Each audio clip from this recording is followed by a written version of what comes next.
the John Heinz Wildlife Refuge the other day was an interesting experience.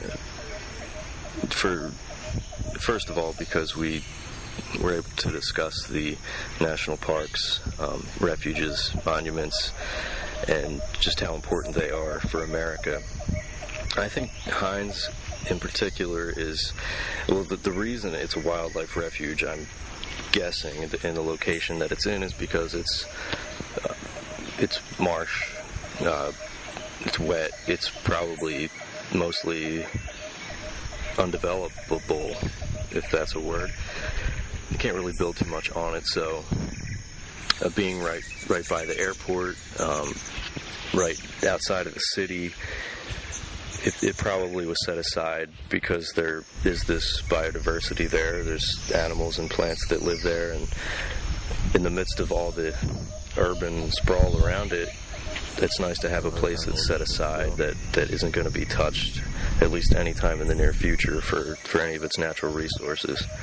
Of course, the problems facing it there are that it is right by an airport. It's not far off the industrial highway, so there is a lot of air pollution, a lot of noise pollution, danger presented by the planes, obviously, a lot of people trespassing, and you can see trash in certain places. I didn't notice a whole lot of it, but it obviously stuck out in a place like that because it doesn't belong there in the midst of swans or storks or herons or turtles. It was just,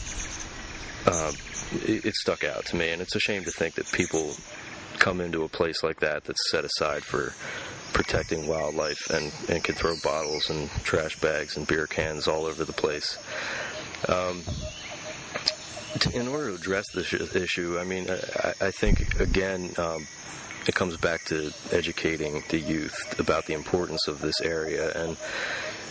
I would like to see more schools taking their kids there for field trips, or just showing pictures of the place and really making it something that the community could be proud of. I didn't hear of it as a kid, and I grew up in Chester, and just to think that a few miles away this wildlife refuge existed, and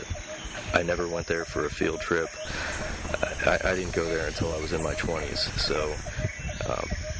I think that in order to make that change, we really need to bring the kids there, and it doesn't stand out as a place that's especially attractive to kids, but when you stop and look at every little detail,